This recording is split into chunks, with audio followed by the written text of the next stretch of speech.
That is the BBC News at 6. It's time now to join our colleagues for the news where you are. Bye-bye. Tonight on Reporting Scotland, the former First Minister Alex Salmond has been laid to rest. A private funeral service was held close to his home in Aberdeenshire, his coffin draped in the saltire. Friends and former colleagues paid tribute to his achievements. He was unusually, hugely respected even by his political foes and admired by those who didn't support the nationalist cause because of what he did.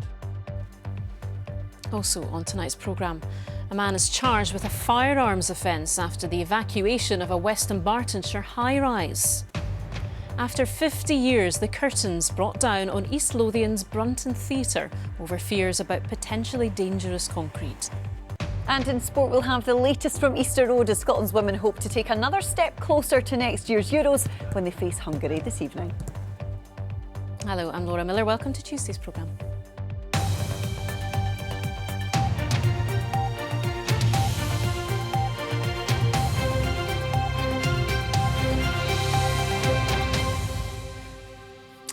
He was one of the leading politicians of his generation. First Minister during a seismic time in Scottish politics, and the leader who took the SNP closer to its goal of independence than ever before.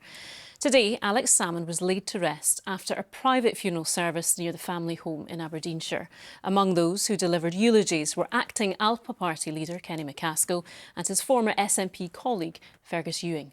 Mr Salmond died suddenly earlier this month while attending a conference in North Macedonia. Rachel Bell reports. Draped in the saltire and adorned with a display of white roses and thistles, Alex Salmond's coffin was slowly and gently led into Strichen Parish Church. Here in the village he called home, family and friends gathered to say goodbye. First elected to represent this area in 1987, Alex Salmond's political career propelled him to national prominence. Among those at today's service, former colleagues from both Holyrood and Westminster. Well, I was fortunate to know Alec almost throughout his life. We were at school together in Linlithgow over 60 years ago, and we've been comrades in political arms for 45. So we've been on a journey together, but it's a journey that he was always in command, always at the helm, and he has transformed Scotland. Today's service was a private one, attended only by those who knew and loved him best. A public memorial is still to come. He was unusually, hugely respected even by his political foes and admired by those who didn't support the nationalist cause because of what he did and his undoubted abilities.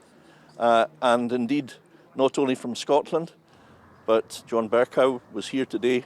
David Davis, I know, couldn't be here but wanted to be here.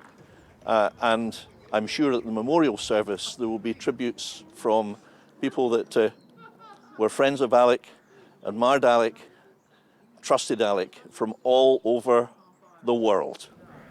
Outside the church, crowds gathered to pay their respects. Alex Salmond was a legend. I mean, I voted SNP because of him. I thought he was a great leader, basically, and I think he'd done a lot for Scotland. Wish he'd have got his independence, but... I worked in a shop previously just across the bridge there, and he just came in and he always had a laugh, and he was just down to earth. He was just one of us when he was here, and he truly was a lovely man.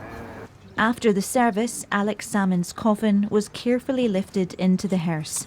His widow Moira watched on, flanked by her family.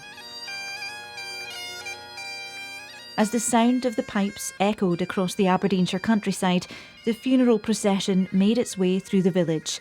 Locals and supporters came out to line the route towards the cemetery. There, away from the public gaze, Alex Salmond was laid to rest. Rachel Bell, Reporting Scotland. Well, our political correspondent Kirsten Campbell is at Holyrood for us tonight. And Kirsten, a very private service today, but tomorrow tributes from the very parliament he once led. That's right. The Scottish Parliament was in recess when Alex Salmond died, but the flags here have been flying at half-mast today to mark his funeral. The Scottish Cabinet reflected on the death of the former First Minister when it met this morning. And tomorrow, friends and family will come to Holyrood for a motion of condolence. The tributes will be led by the current First Minister, John Swinney, who has spoken of how Alex Salmond worked tirelessly and fought fearlessly for Scotland and for independence. Now, while today's funeral was a private affair, we are expecting there to be a more public memorial service at a future date. And meanwhile, there is a book of condolence at Holyrood which can be signed by anybody. That is here until Saturday at 5 o'clock, after which the messages will be passed on to Alex Salmond's family. OK, Kirsten at Holyrood, thank you. Environmental safety and